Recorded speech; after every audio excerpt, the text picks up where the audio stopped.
මේකේ තියෙනවා මේ ප්‍රශ්නේ තියෙන්නේ අයිස් කුට්ටියක් දිය වුණාට පස්සේ ජල මට්ටමේ සිදුවන වෙනස ගැන තමයි මේ ප්‍රශ්නේ අහන්නේ. මේ ප්‍රශ්නේ විසඳන්න කලින් ඔයා දැනගෙන ඉන්න ඕනේ මෙන්න මේ රූප සටහන ගැන. මේ අයිස් කැටයක් අපි දන්නවාලා අයිස් කුට්ටියක් ජලයේ පාවෙනවනේ. දැන් අයිස් කුට්ටියෙන් කොටසක් පල්ලෙහා කොටසක් ඉහළ. එතන මේ අයිස් කුට්ටිය දිය වුණාට පස්සේ මම මෙතන ඒක සාධනය කරන්න යන්නේ නැහැ. අයිස් කුට්ටිය දිය වුණාට පස්සේ හැදෙන ජල ප්‍රමාණය වෙන්නේ ඒ ටිකමයි. ඒකේ ගිරිල තියෙන ටිකට හරියන්න මේ මුළු අයිස් කැටේම දිය වුණාම මේ ගිරිල තියෙන පරිමාවට හරියන්න ජලය හැදෙනවා. එතකොට අයිස් කුට්ටිය දිය වුණාට පස්සේ මෙතෙන්ට මේ වතුර ටික එනවා.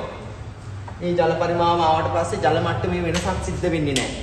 ඒ කොටස ඔයා දැනගෙන ඉන්න ඕනේ. එතකොට මේ මුළු අයිස් කැටේම දිය වුණාම මේ ජල මට්ටම වෙනස් වෙන්නේ නැහැ. වතුර ටික ඒ ගානටම තියෙනවා. ඉතින් මේකෙන් මේක තීරණය කරන්න මම පොඩ්ඩක් ඉක්මනට කියාගෙන යනවා. මේ මෙතන තියෙන වායු බුබුලක් මේ තියෙන වායු බුබුලක්. ඒකින්ද මේකේ ස්කන්ධයක් ගන්න නොගැනිය හැකි තරම් පොඩි කොටසක්. ඒකින්ද අපි ඒක ගණන් ගන්නේ නැහැ. ඒකින්ද මේ අයිස් කුට්ටිය දිය වුණාට පස්සේ හැදෙන වතුර ටිකෙන් මේ පරිමාව සම්පූර්ණ කරනවා. ඒකින්ද මේ ප්‍රශ්නේ අහන්නේ ජල මට්ටම නොවෙනස්ව තියෙන රූප සටහන් මොනවද කියලා. එතකොට මේ අයිස් කුට්ටිය දිය වුණාට පස්සේ හැදෙන ජල පරිමාවෙන් මේ ගිල්ලේ තියෙන පරිමාවම සම්පූර්ණයෙන්ම පුරවනවා.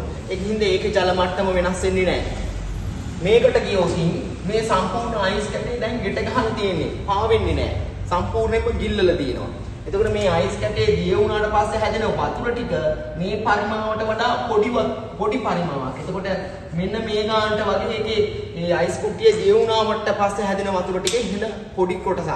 ඉතින් මේ උඩාවකාශයේ තියෙනවනේ එතකොට ඒ ටික පුරවන්න මේ එළියේ තියෙන වතුර ටික පල්ලෙහාට මේ කොටසට එනවා.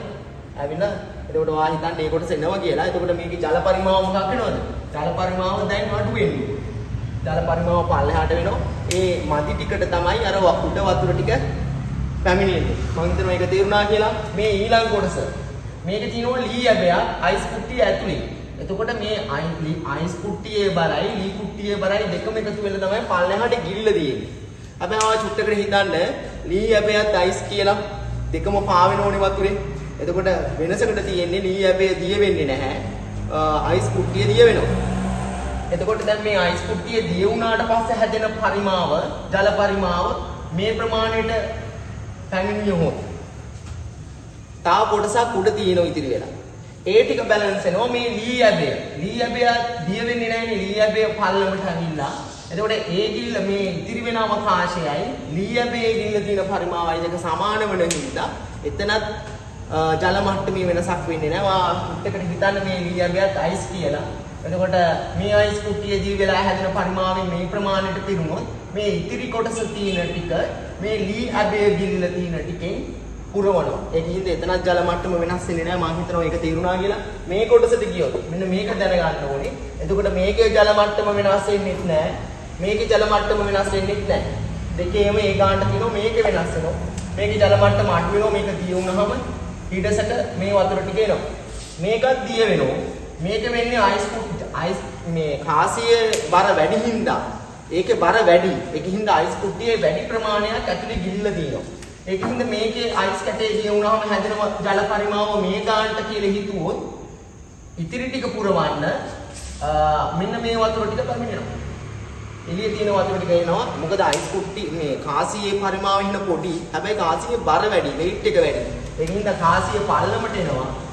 ඇතුළට එනවා. හැබැයි ඒකේ විස්ථාපනය වෙන වතුර ප්‍රමාණයට වඩා මේ අයිස් කැටේ පරිමාව වැඩි පල්ලෙහා ගිලිලා තියෙනවා.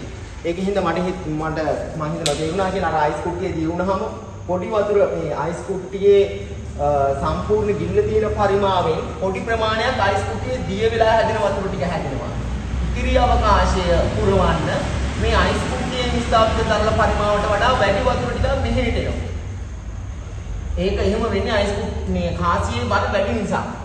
ඉතින් මම හිතනවා ඒකේ තේරුණා කියලා. එතකොට මේකේ ජල පරිමාව අඩු වෙනවා. වාට ඒකත් පේන්න තියෙනවා. පොඩි අයිස් කැටේ දිය වේලා ගියාම කාසිය පල්ලමට එනවා.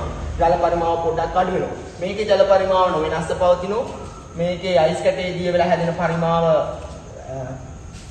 පරිමාවට හරියන්න ඒ ටික තියෙනවා. ඊට පස්සේ අර ඩීඑබේ ආවි වී තියෙන හින්දා ඒකේ ඉතිරි අවකාශය එකකින් පුරනවා. ඒකෙන් හින්දා වෙනස් නොවෙනස්ව පවතින පරිමාදයක තමයි පළවෙනි රූපය සහ C කියන කොටස් රූප සටහන්.